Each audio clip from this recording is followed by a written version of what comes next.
Hi, everybody. Patrick here from Portland, Oregon. Um, wow, we're at our ninth presentation over 3 days, almost at, I don't know how many, 65, 60 something hours that we've been doing this. And it's been amazing and incredible. And every single presenter has brought something new. And our next one will also bring some new stuff too. And I'll introduce her in just a second. I just want to orient you to a few details. There is a captioner here, and she is will be captioning everything live at the top of the stage chat. You can see a link there, and if you open that up, you can see her typing out the words real time, even ahead of time for you, because there's a 20-second delay between what we say and what you hear. So you can actually see the words before they come, which is kind of surreal and kind of neat. We're tomorrow morning is our last presentation. It's going to be all in Spanish, and it's going to be a group of language schools um, in South America. But just keep your tab open, cruise around, and just come back and check what's going on. The expo booth will be live, and Sarah will probably spend a little bit of time after that talking to anyone who wants to chat with her. So I'll talk to you more about that when we come back on. But right now, I'd like to introduce Sarah Morgan. She's the Global Operations Manager with FutureSense Foundation, a UK-based international development charity. Sarah has spent the last 4 years working with FutureSense programs in Cambodia as the Country Operations Manager. Sarah is an alumna of the IPSL International Development Graduate Program. We heard from them earlier today, and is joining us today from her hometown of Monroe, Washington. Sarah, take it away. Thank you so much, Patrick, and thank all of the organizers for putting on this incredible conference. It's been really fun to sit and watch and be part of some of the presentations and the discussions and the sessions, and getting to meet some of you through the networking and in the expo booth. So thank you all for your hard work. It's quite a success, and I think you should all be very, very proud. Thank you all for also having me and for being here today and going through this information with me. I hope it brings some enlightenment to the realities of where I'm sure a lot of us are at right now in the different working spaces around the world, having to think about new strategies and ways of engagement in our different programs. So my intention today is to walk us through that a little bit. So the presentation is adapting engagement strategies in uncertain times. And let me tell you, aren't these some uncertain times? So we'll start off just with a quick introduction of myself, and thank you, Patrick, for that introduction too. I am from the Pacific Northwest. The greater Seattle area is my hometown. I did spend the better part of 10 years down in Portland, Oregon, where I know a lot of you are calling in from today, where I received my master's in international development through IPSL, who did a wonderful presentation early this morning. If any of you caught that, that is where I was able to get my international development degree, and really did highlight and ignite a really big shift for me in what I thought I wanted to do before and where I'm at now, and kind of the path and trajectory that I'm on. And so a major thank you to that opportunity. And so I have been with FutureSense for a little over 4 years now. And the majority of that has been in Asia, starting off in Thailand and then moving over to Cambodia, where I was the operations manager there, kind of supporting all of the in-country programs, operations, our partnerships with the local organizations, and just making sure that everything was running smoothly. But since moving back to the US, which my now husband and I moved here in February of this year, just in time, I kind of took on our newer position of the global operations manager role. So I now remotely get to support all of the countries in which we work, and I'll talk about that in a second. But kind of the background of this role is to really make sure that what we're doing is streamlined, that we're working on best practices, and that we're supporting our teams, building capacity, and ultimately making sure that our programs are the most impactful that they can be. So just a quick overview of what I'd like to cover today. And I want to keep it light, but I also want to keep it focused. So just obviously an introduction to myself, hello to all of you, but an introduction as well to who we are. So the FutureSense Foundation background, a bit of our program overview and the UN SDGs, which is a pretty big part of who we are and what we do. Talking a little bit about what we were focused on before COVID hit. But the biggest part and kind of the heart of this presentation is really the moment of reflection when we realized that potentially our previous strategies and models weren't going to work in this new world that we live in right now. And so really reshifting our focus and adapting our strategies and asking some hard questions, and then focusing a little bit on what's going forward for us. So as a starting point, we have the FutureSense Foundation. So I'll cover where we work, who we are, and ultimately what we do, to give you that background. So let's start off with where we work. We are a global development organization, but we are still pretty grassroots and we're pretty small. That being said, we are operating in 6 countries around the world. So fairly Asia-centric with Southeast Asia, Cambodia, and Thailand. And we have Nepal and India as well. And then we've got Tanzania and Peru for our South American and African country representatives. So in terms of the areas in which we work within those countries, our programs focus on communities that have a lot more families who are living at, under, or at risk of returning to the poverty line. That kind of is our target population, to make sure that we're connecting with resources, information, and a number of different project materials and activities to engage our beneficiaries. So who we are, it's the heart of it all. At the heart of it, FutureSense Foundation is a global development charity, a UK-based charity. And so we do have our head operations in the UK, but those 6 countries that I just talked about before are where we actually do our delivery of our program. So when we talk about the FutureSense Foundation, we talk about operating in those 6 countries. But we do have our support from the UK. We just celebrated our 11th year as a foundation. And the main focus areas of the foundation is to engage these communities around the world with education, health, and livelihood-based programs. And I will get into a little bit more about what those programs actually look like and what we physically do. But just as an overview of who the charity is, those are our core main focus areas. We really aim to deliver programs that are community driven. And so we partner with local communities, local leaders, directors of schools, directors of hospitals and health centers, local government entities and NGOs to really learn about the needs of our community. And that really shapes how we address those key issues and work together to find solutions that work for those communities specifically. We work alongside those communities to really engage them on the level that they're wanting.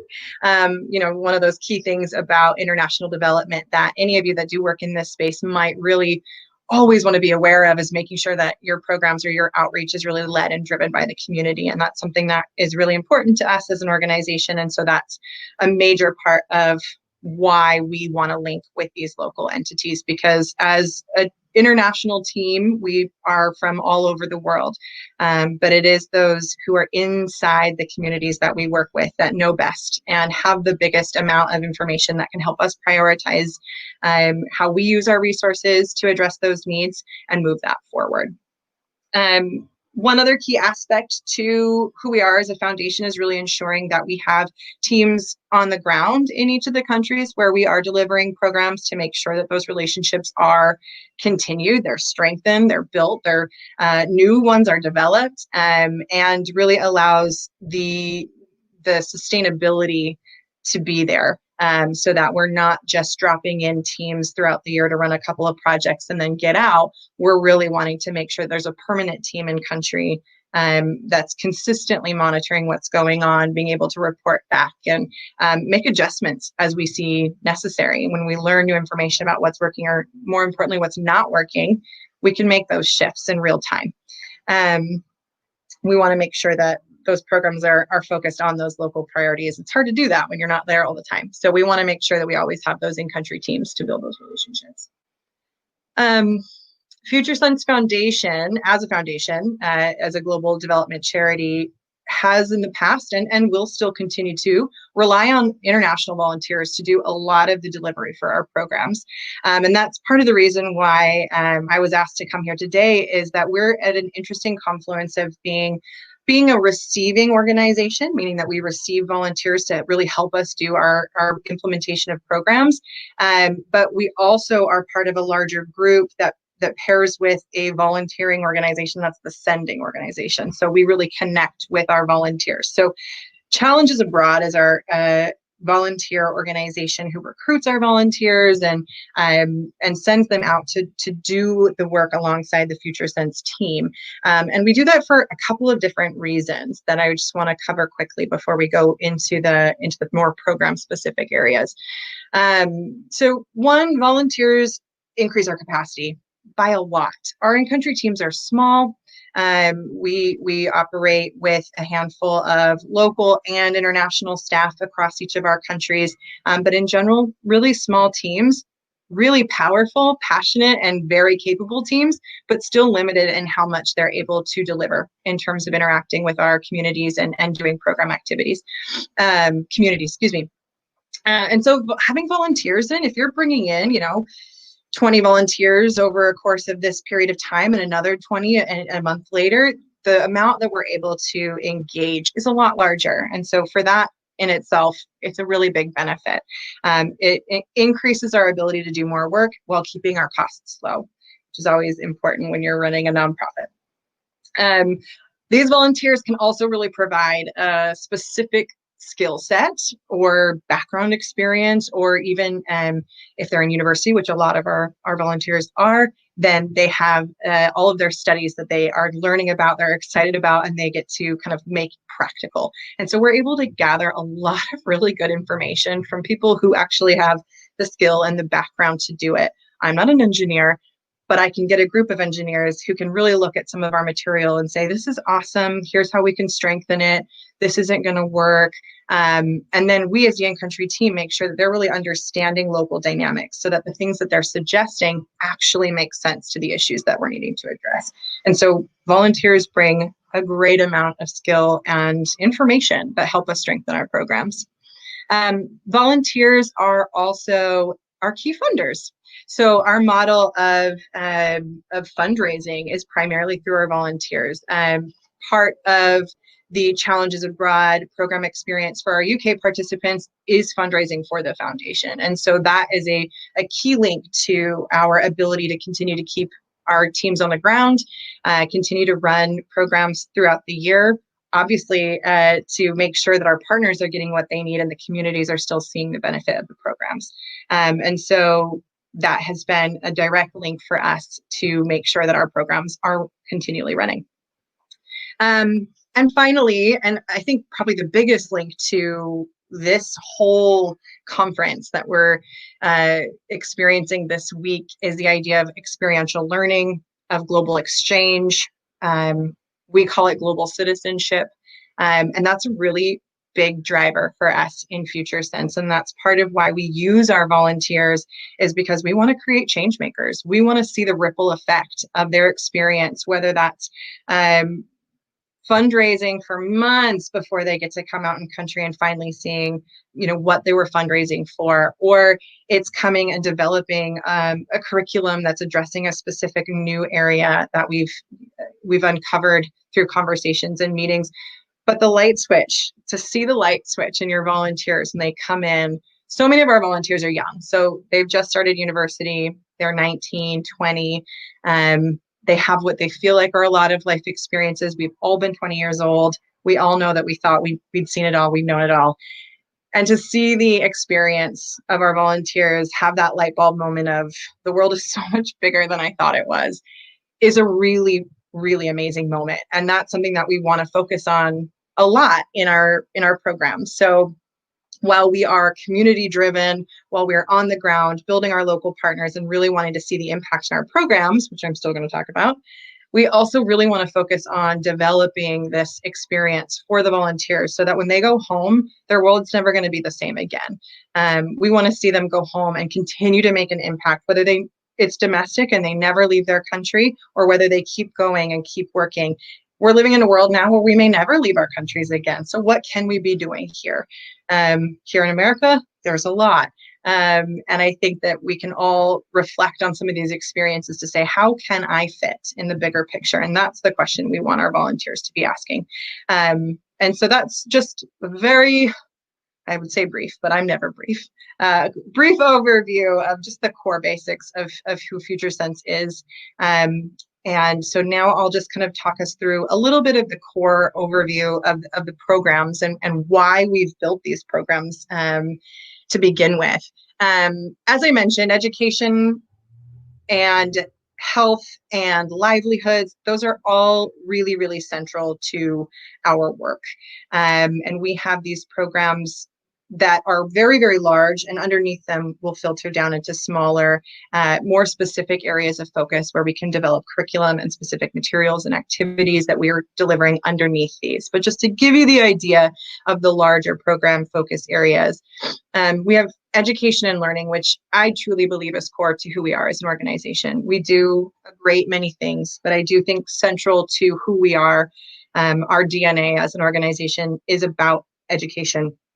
And we want to engage children with quality education and provide them with that sense of aspiration to become lifelong learners. This is outlined in the Sustainable Development Goal number 4 for quality education. I'll talk about that in a second, but it really is a guiding force for us. And we link it back to everything that we do when we're looking at a new strategy, we're looking at a new idea. Does this actually inspire children to learn? Are they learning? Are they getting quality information? Are they growing? Are they developing? Second to that is our health and well-being focus area. And the aim of these programs is to not only educate about what health is, healthy behaviors, but make sure that core health issues and the prevention, the sometimes very, very easy and simple prevention measures, are understood and known about. As well as providing resources and opportunity for continued quality health access. And this links directly to the Sustainable Development number 3, good health and well-being. And we do have some projects that also focus on clean water and sanitation, a lot of health and hygiene that falls underneath that. And finally, we have our livelihoods, or employment and enterprise. And this is really based on some core global issues that we're seeing around youth unemployment, a lack of skill development while we're growing, and a severe lack of opportunity in the formal work sector. And so these programs are designed with our young people in mind to engage them in opportunity to develop some soft skills, to develop CV building skills, but also to look at the opportunity for how do we build potentially new enterprises that engage the larger community and create employment for those who may not have access to it because it's just not there. The jobs just aren't there. And so these we link to SDG number 1, no poverty, and number 10, reduced inequalities. And like all the SDGs, they do interlink, and we're really aware of that as an organization. We really believe that even though we are small when it comes to, development, global development organizations, we really believe that we can have an impact in the communities that we work in, and we do that because we want to see these goals achieved by 2030, and we want to see that achieved even on a small scale, even if the whole country isn't able to get there. If we were able to get our communities and the districts that we work in one step closer to those goals, we're on the right path. And so the majority of the ones that we kind of keep really on our radar are the top 6, and a couple others such as the reduced inequalities, climate action, a lot of environmental sustainability ideas and projects happening, and partnerships for the goals, number 17, which is a direct link to what I was talking about earlier, we couldn't do what we do without our partners on the ground, because it is them who know what is needed, what are the priority areas, and what are those issues. And we can bring the ideas and the resources and the capacity to help make those, happen. So we use this as our backbone for all goal setting, and we recognize that there are many, many factors that need to go and be in play to see these sustainable development goals achieved across all of the countries. It is not only the nonprofit or NGO sector that can be working on this. It has to be government. It has to be the private sector. It has to be on the local level. But to do our part to outline some of those goals that are within something that we can bring to the table, that's what we're going to do. Great.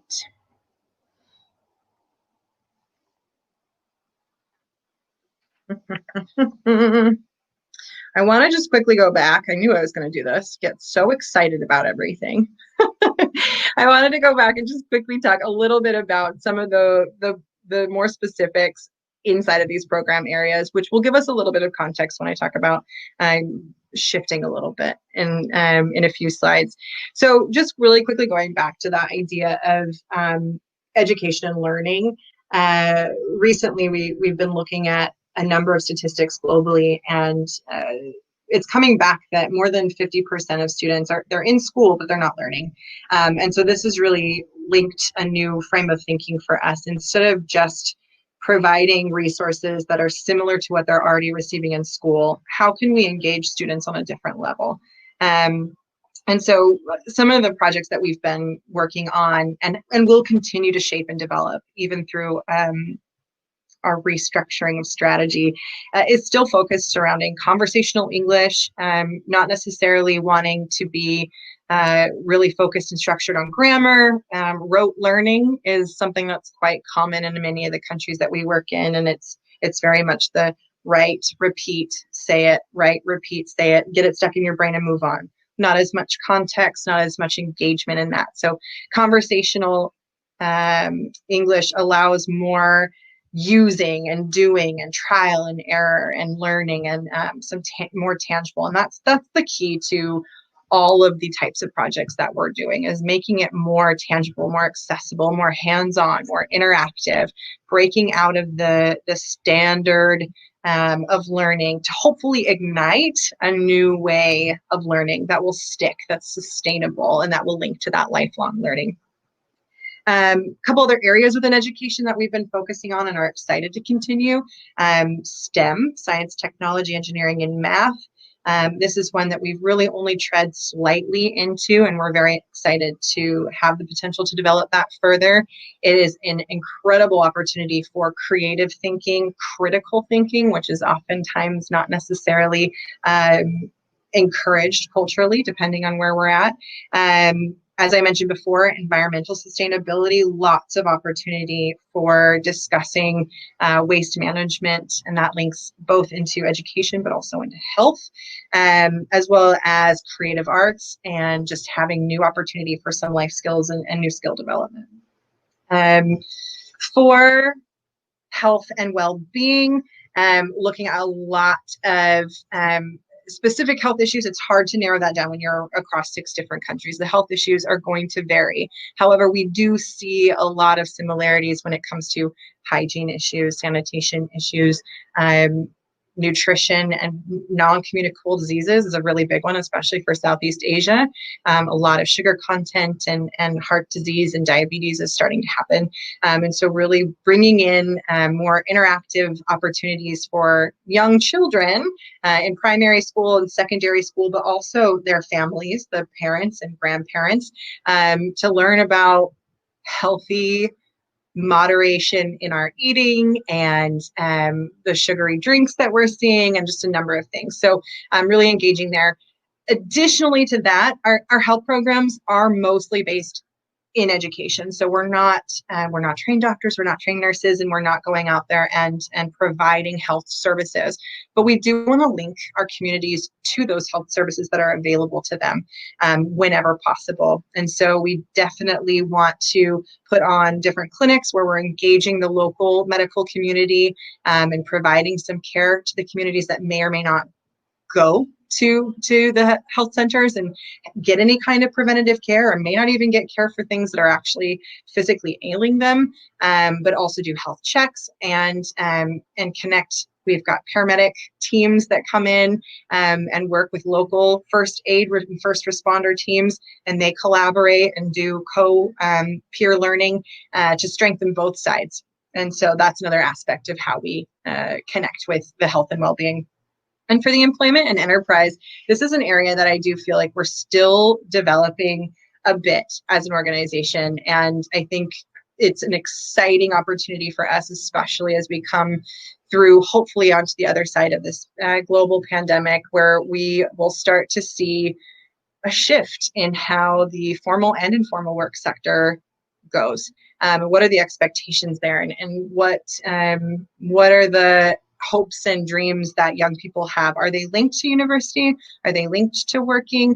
Where is that, and how can we support the continuation there to see stronger, more sustainable livelihoods in the communities that we work in? And so we really want to seek to address that and build different opportunities, partnering with enterprises that are already happening, social enterprises, to support their mission, but also potentially to utilize local youth for their own skill development, potentially secure them employment after, while supporting great causes. Those are all things that we're really hoping to build over these next year or two. And what we've been doing with that kind of up until this point is a lot of small business support, looking at business plans, how can we support what's already happening, and doing community workshops surrounding a number of different kind of more informal side of things, as well as the formal side. Okay, so now we can move forward into kind of what we were doing before. So I mentioned pre-COVID models. You kind of already have an idea. We use our volunteers. We've used our volunteers to be that extension of our in-country teams, to be our opportunity to connect with a greater amount of people. I think in 2019 we had I want to say it was over 8,000 beneficiaries connect with FutureSense activities in one way or another. And that is largely due to the fact that we had over 400 volunteers who were coming across all of our countries to really help support the work that we were doing. And we're not able to do that level of engagement without those volunteers at this point. So very dependent on the volunteers. Obviously, our funding has been dependent on the volunteers doing these fundraising, come on our trips. And let's talk a little bit about what that looks like. So you can see here in these photos, really interactive projects. I'm just looking at this first aid, the CPR class that we were doing in Thailand. And this would have been either with a nursing group or a paramedic group to engage what looks like potentially high school students in this basic first aid course. And so this was a great opportunity for those students to not only get hands-on experience on the first aid dummies that are there that they may or may not have had, that might have come across with the team, most likely, to get that hands-on experience and to get that kind of formal training where they can use that in real life. I didn't realize how much I'd actually been exposed to basic first aid in my growing up and just in different job opportunities and babysitting classes, et cetera. It's so accessible to me that I didn't realize until I moved to Cambodia how not accessible that basic information is. And I actually watched one time, there was a pretty bad motorbike accident in Cambodia, and this man fell off of his motorbike and he was kind of laying in the road, and this woman ran right out into the street. And I was so happy to see somebody respond so quickly, because oftentimes there's no response. Oftentimes it's, I don't know what to do. No one does anything. We'll just wait for the police. But this woman came out. She came out so fast. But then when I watched what she did, I broke a little inside. So she flipped him upside down and she just started pounding on his chest. And I was obviously mortified and also like really excited to see that she knew that CPR was part of first aid, but it reinforced so strongly to me that those skills that I might have assumed should be kind of well known, or that somebody somewhere is trained, right? It's just not the case. And so to be able to engage these young students who are living with elderly parents or elderly grandparents and extended family, to be able to have these basic skills, snake bites, burns, how do I know if my grandmother's having a stroke or a heart attack? Excellent opportunity for them to get them to medical health and care. On the right, that's Cambodia. That's at one of our government schools. And that's actually an education group. All of those students are training to be teachers. And so they got to engage a group of students who, they go to school half day. They go to their government school, which is technically free.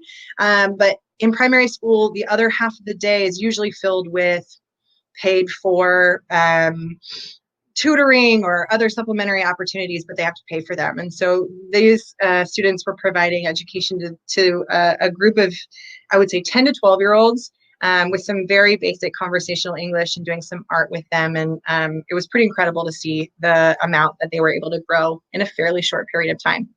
I'm just going to quickly move through. So a couple other projects that we've done, really addressing more of health and hygiene, adding in some water and hand washing stations, excuse me, but also the idea of doing eco bricks, so using plastic and shoving them down into water bottles and making them into hard bricks that you can actually use to build things, are some of the ideas that we had running before the global pandemic came.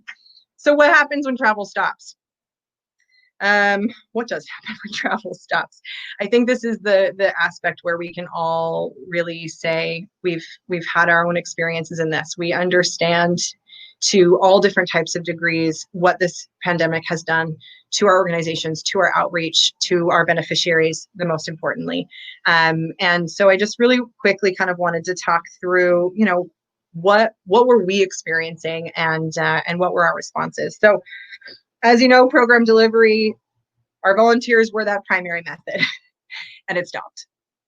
And fundraising was primarily funded by our volunteers, and that stopped.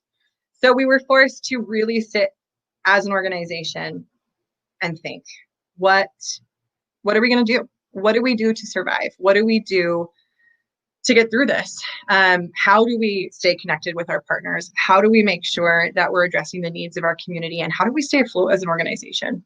And lots of things went into play very, very rapidly. But what was the most apparent was the resilience of not only all of the staff across the globe for us to really just put our heads down and do the hard work, but the resilience of our partners and the continued resilience of our partners in the communities that we work in, and they have not been spared. And so we had to sit there and ask very, very hard questions. Obviously, what do we do? The first one is how do we move forward from this? How do we survive financially? And we had our team of executives and board that were able to really put some things in play to keep us going for the majority of these last few months.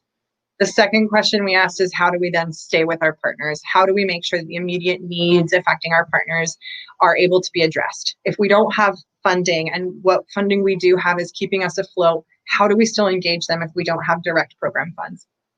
And we still run programs, lockdowns, the fact that there is a very infectious global pandemic disease on the loose, but there are still needs. So what do we do? And I think the biggest one for us is this sustainable, recognizing that our funding and our development model all relied on a system that was shut down in a matter of 1 week, and questioning, how do we move forward from this if this is our only model? And it was a really incredible opportunity to be part of these bigger conversations with our director and with our board to hear their thoughts and their thinking and the priorities that really came up and came to light. And ultimately, our communities are our biggest priority. And so we were able to stop and say, okay, who are we as an organization? This is who we thought we were. And now that's stopped. So what do we actually want to be able to do? What do we want to be able to accomplish? What do we want to say that we were able to be part of and push forward? And so we stopped and we're in reflection mode. And now we're in action mode because out of that reflection, we were able to see that there were a number of things we've talked about for years of wanting to improve and update and strengthen and include. And we haven't had the time and we haven't had the capacity. Suddenly we had a lot of time. And so one of the biggest things, and it's really in its infancy still, is our global program centralization. A lot of those kind of key focus areas, education, health, livelihoods, they're running across all of our countries. But our previous model really allowed the in-country teams to kind of build that as they saw fit, which didn't give as much structure and guidance and centralization and forward progression and opportunity for monitoring that we've always wanted. And so we're able now to step back and say, how do we actually strengthen these programs to have all of the aspects that we want to be included while also still allowing our in-country teams to adapt for priority and need. So we're working on that. We're also really looking at, in this time of reflection and pausing, growing our global process, best practice, and setting new goals. And so really looking at this strategy to say, if we can't have these volunteers, but we still want to engage global citizens and we still want to engage our communities, how the heck are we supposed to do that? And so we are really trying to adapt new strategies. Let me quickly pause. Yeah, okay, great. Adapt new strategies that are even more focused on our community and the needs of our community. So a number of the countries that we work in have been pretty hard hit. We've all kind of seen what India is experiencing at this time. Peru as well is really struggling with the virus, and even in our Nepal hubs, we're still seeing a lot of severe lockdowns. Thailand and Cambodia have started to open up, and Tanzania has also been opening up. But what we really wanted to do was see what we could do in the interim when schools were closed, when there was no communication from schools to students, young students, primary age, secondary. Those are our main beneficiaries. We do work with adults in the community, but these were our priority. And so going to our partners and saying, what do we need? How can we address this issue? And we had some really awesome in-country opportunities to do this. And I'll just go through that really, really quickly. In Thailand, the schools were shut down. They were shut down for just about a month, and the students lost a whole month of their studies. So our Thailand team actually worked really hard to completely shift our education and health curriculum to really line up a little bit more in terms of topics with what the government school would have been teaching during that time. And they built resources to take home so that each of the students had an average, I think, of about 25 different worksheets within both of those education and health that they could be working on at home, but also bring back into the classroom once they started to really get their brains going so that they weren't just sitting at home for a month without their studies. Over 475 students were able to receive that information and have some of this work to be able to continue on within English and within health, nutrition, and the human body. In India, they've been doing these incredible remote learning activities, which actually there was an earlier session about WhatsApp and how great WhatsApp is. And WhatsApp is exactly how the teachers were able to communicate with the parents and the students and send out some of these remote learning activities. Go out and find this type of flower and draw it. Go out and find this tree and draw it and tell us what that tree is. So really getting the students to get out of their house and still be learning. In Cambodia, we had pop-up classrooms. Our main partner didn't have the opportunity to stay in the school centers when they were closed, but the students still wanted to come. And so our teachers went out to the villages around where our centers normally are and had pop-up classrooms. We've had more than 50% of our normal amount of students showing up there, and just over 5% of students that have never been registered in our programs there have been showing up regularly. So that's been incredibly exciting to see that level of engagement when school's not in session. Kids in Cambodia are about 5 full months missed of their school year. And that's just been really, really difficult. Continuing forward, we're going to be building on that. Our Nepal team is currently in process of having something started for when their schools are in session. A lot of logistic difficulties. They weren't able to do anything while the students were at home, but they are partnering with the teachers to bring in some more activity-based learning, even if we don't get to be the ones doing the delivery. And so these are the ways that we're thinking of trying to connect with our partners, even if we don't have volunteers in there. And we're still in the process of figuring out what this looks like. We're still in the process of really understanding what our opportunities are here and how we can push forward for the benefit of the people that we're working with across all 6 of our hubs. And as we're moving forward, we are building in more opportunities. I think many of you have opened up opportunities for virtual learning, and we are doing the same. And so we're still able to connect our volunteers with our programs, with our work, with global citizenship through the creation and very soon to be opened up for signups, our virtual internships, which is going to support more than half of the programs that we have running right now. And they're going to help us with our global program development and really gathering a lot of research and connecting with our communities and helping us to develop activities and curriculum and still getting to feel like they're part of the bigger picture. We're looking at new program opportunities that are available to build our scope, but also to really shape who we are. And that means that we might be learning new opportunities for engagement, looking at opportunities in the Pacific and looking at opportunities at home in Australia, where we also have some of our challenges abroad groups. And of course, as we continue forward, really reflecting on all of our risk management and how we're engaging the communities for their safety and for our own, and including more COVID-19, but also any old pandemic, to really build in a lot of those risk mitigations and just making sure that our communities are safe.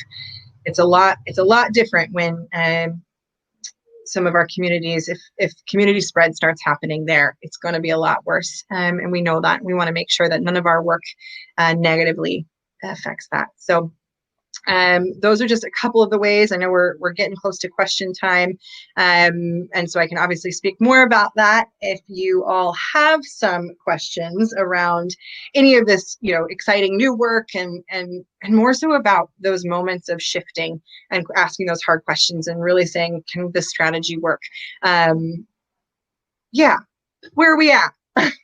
Hey, Sarah, how's it going? That was great, and we do have quite a few questions, so let's jump right into them. Fantastic. Rachel asked at the beginning, have you seen the number of volunteers or volunteer interest go up or down since the pandemic started? Yeah, that's a really good question. I think when it comes to the volunteer organizations for Challenges Abroad, that for them was really, really difficult because the biggest concern for all the volunteers were, will I still get to travel? Will I still have to pay? Will I still have to fundraise? And I think that our volunteer organization partner did a really excellent job in just saying, we're not sending you, it's not safe. You don't have to fundraise right now. We can come with us as soon as it's safe to do so, and we'll connect you with every opportunity.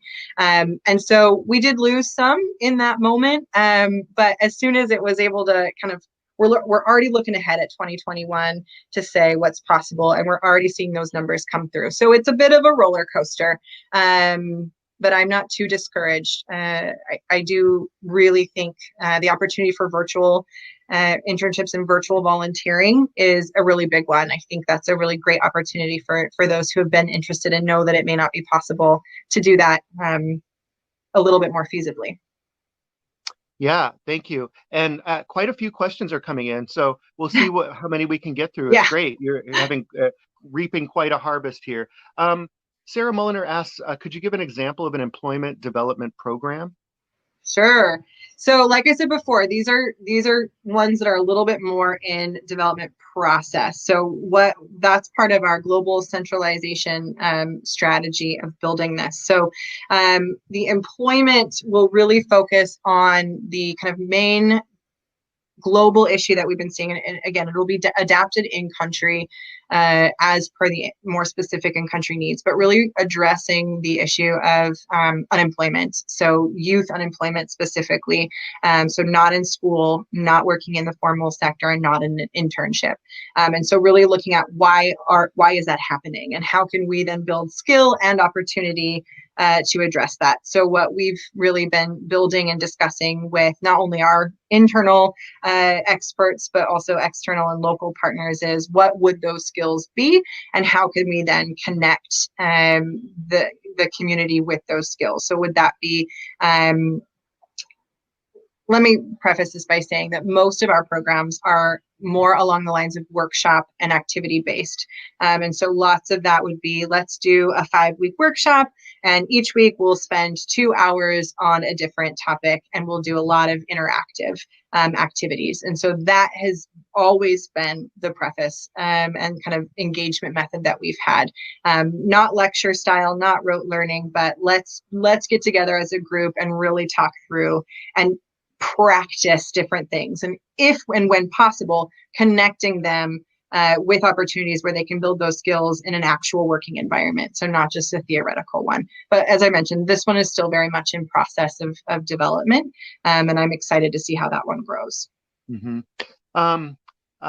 May writes from Thailand. In Thailand, we have political issues as long as I can remember, and it's getting stronger now. Do the politics interact with the number of volunteers, or that's a interesting general question. It's a great question, and I can talk to it on a couple of levels. I would say the general answer to that is no, mostly because we keep a pretty good eye on safety risks. And our programs in Thailand specifically are not near Bangkok, where I know a lot of the more violent political issues in the past have happened. However, if we're seeing, even the remote blip of possibility, we've got our action plans in place, and it doesn't necessarily change the number of volunteers we see coming through. But politics does affect what we do. We operate generally in areas that we see a lot of really great government collaboration and government support. They're like, you want to help us reach our goals by helping us with education and health? Heck yeah. So we're not necessarily focused on anything that could be potentially politically concerning. But you've got to have the government support for everything that you do. You have to have those permissions and that collaboration in order to be successful. And so, if there are, times of political upheaval or just difficulties, it can definitely affect what we're doing on the larger scale. Mm-hmm. That could be probably a whole topic there. Jean asks, when developing and executing programs, how do you ensure that local culture and tribal knowledge are respected and incorporated? Right. So couple aspects to that. The biggest one is that our local teams are made up of local individuals, as well as various nationalities from around the world. And so we're never a team exclusively of non-native individuals. And so we always make sure that our program development starts with community research first. And that's where our partnerships really, really come into play. And so I know for Cambodia specifically, we have a couple of key partners who have been, really, truly the backbone of what we are able to do in Cambodia. We would not be a successful organization in Cambodia without our amazing partnerships. And I know that's very true for our other hubs as well. And so I go directly to those partners to say, like, what is your experience with this? Is this an issue that you are seeing? And if so, at what level, and what are you thinking of in terms of solutions, and in the conversations that we have, and knowing who we are and what our capabilities are as an organization, I get to hear from them what they think is the best way that we can address that. And then we can look and see, okay, what's actually doable, what's possible, this is the need, and how do we do that? And so obviously when you're using international volunteers, there is an aspect that you really do need to be careful of, because those volunteers are visiting. They're not, part of our in-country team. They don't necessarily understand all the culture. And so it is part of our job and our mandate to connect them and to really make sure that there is a level of cultural understanding and respect, and recognizing that they are tourists ultimately, and they don't know. And that's okay, but that we want to always make sure that we're doing it in an appropriate way that respects local custom. Yeah, it's interesting. I've heard in a number of the sessions about just kind of this idea of sustainable tourism, and we know it's Yeah. all it's complex, but it feels like again a wider conversation. Um, so May asks, how do you choose an organization from other countries to work with? How do you choose the country? For example, what do you expect from them, or what do they do to support the volunteers? That is the countries that you're working with. Mm. So normally a country hub is built. All of our countries have their own stories of how they were developed and built, but oftentimes it is from somebody who's part of our organization or has worked with one of our connecting organizations, and builds a connection with the local community, and that's kind of how those start. So most of my experiences in Cambodia, so that'll be all of my examples. But in Cambodia, we had a FutureSense team that was here, and she made a connection with one of our partners and said, they're doing incredible work. We have to support them. And I think that we can learn from them. And I think that we can grow with them. And I think that we can help them grow. Can we do this? And the partner was like, heck yeah. Like I would love your support. And I think we have very much a shared vision. What can we do? And so FutureSense was able to support them financially at the beginning. And then it's really grown to say, okay, great. We've got these resources at our fingertips. We've got curriculum, we have materials, we have experts, we have people that can deliver it. What do you want? What do you need? And then we come to the table to say, here's what that could look like. And so they've all kind of grown organically. We've had some partners once we're in country that come to us and say, I've heard what you're doing with other schools and I want to be part. And other times we go to them and say, we know this person and this person, and I've heard what you're doing, and I think it'd be great if we could try and do something together. So all of that to say that it's a mix of different opportunities.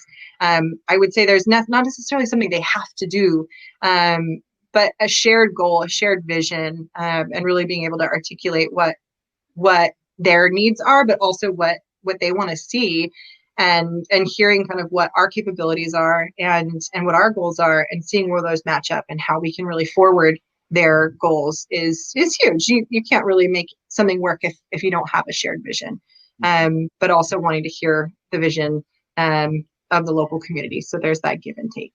Mm-hmm. Yeah, I'm hearing some echoes of what Ariane and Thomas and everybody were talking about before, sort of an emergent collaboration. And if we have a little time, I might ask you how you feel like that experience, since it ties into earlier parts of the program, sort of influenced your work and how you see that connecting. But let's make sure we get to everyone's. There's amazing questions here. So Jean asked also, how do you lay the foundation for programs in these countries? Maybe this is actually relating to the same kind of question anyway. How do you lay the foundation, that is making contact with local leadership, getting approval, securing the locations and expertise, like the mechanics of it, Jean wants to know, ahead of offering a class or community project involving FutureSense volunteers? Yeah, right? Talk about like a whole other discussion, right? There's so yeah, it's such a good question, and it's such an important question. And I think this is an aspect that I have seen FutureSense grow and shape and take new information on and readjust. And as I kind of mentioned at the beginning, those partnerships are everything. And that links back to government partnerships and being able to say, here's who we are, here's what we're trying to do, and we need your permission to do it. And to have their permission, they want to know what we're doing. They want to see that material. And they want to make sure that that's in line with their own goals too. So you can't just go in and go rogue. And I think it's really important to lay that foundation and to make those connections. And so even right now, as we're kind of shifting and saying, how do we centralize these programs a little bit more? We've kind of built out our plan of like internally taking stock of everything that we have. What have we done? What do we have access to? What resources have we developed? That next step is then saying, okay, now we go and take our external stock take. We go and meet with everybody, people that we currently partner with, but then also the others that are outside of that. And what are the needs? What are the challenges? What are the priorities? Because I could write you a document right now what I think our programs could be, should be, would be, and what components would be in there. I could go have my meetings with all of our partners and hear a vastly different story. And that means that what I've put together no longer will work. And so we have to have that external stock take of what is needed, and then be able to say, okay, great. So here are resources that we have.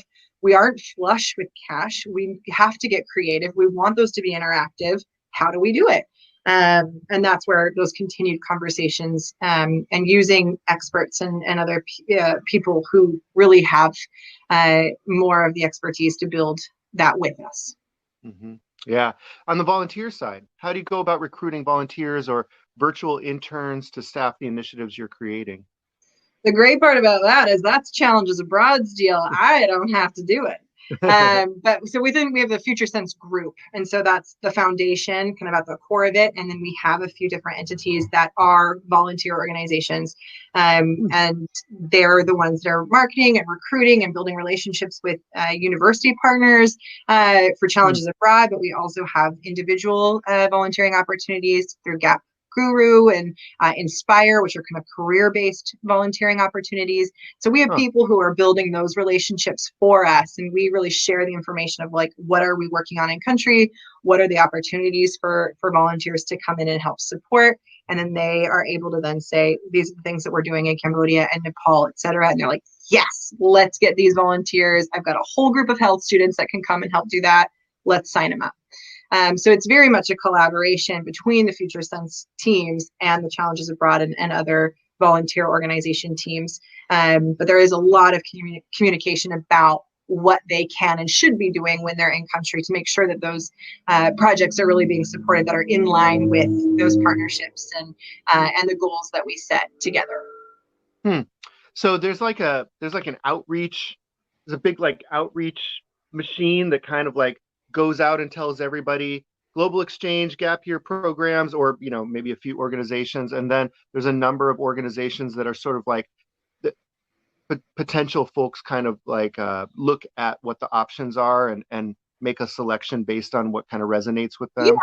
Yeah. So kind of in terms that I learned just with preparation for this conference is the inbound and the outbound. And so FutureSense really connects with the inbound. We're receiving those volunteers to help connect with those local projects.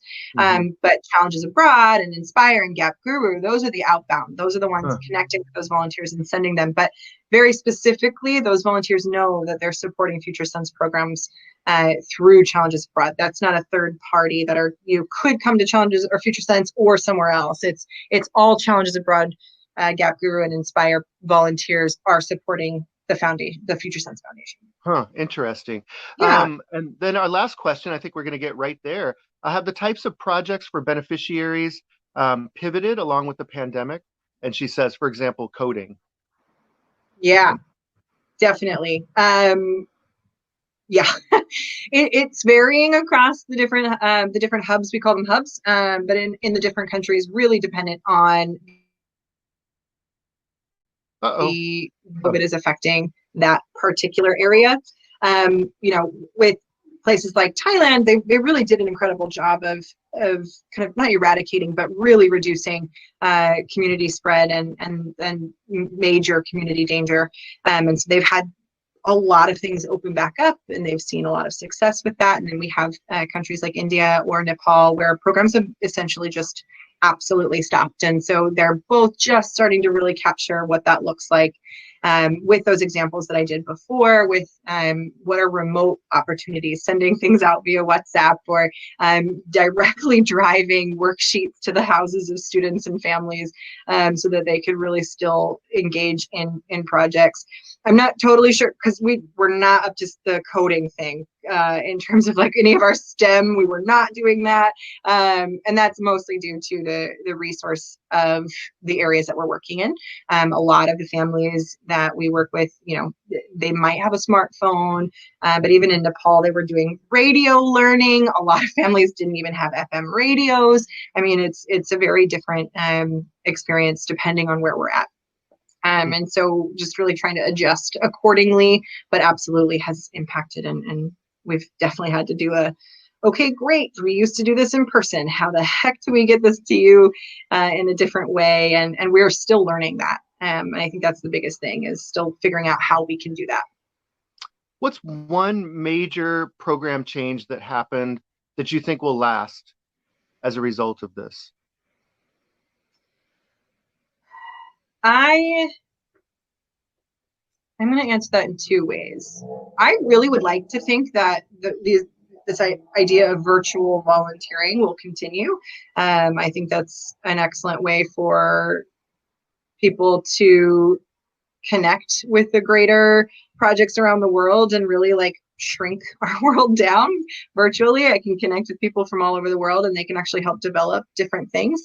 But for us, I think the biggest thing that I'm excited about is truly the amount of introspection that the organization has come to, and being really willing to question how we do things. And for me, that's been, I mean, 4 years is quite a long time with an organization, and to be able to see a number of different moments through history where I've definitely seen forward shifts. This was different. This was a moment of saying, like, we have to adjust, and we have to make this specific for our communities, or else what are we? And I hope that, and I believe that I've seen many different things come into play over these last months as an organization. Really positive best practice changes, opportunities for reflection, and redevelopment of things that we had previously, that I really think will continue, and it will ignite, I think, a much more positive change as we move forward, to have that really reflective attitude. Sarah, thank you very much for hanging out with us for an hour. Thank you for all those amazing questions, everybody. We are going to head over to the expo booth for a good half hour or so as soon as we turn off here. Just a couple of things a couple reminders. Again, our last session tomorrow. Oh, looks like one more thing came in. Let me see if it's something we can.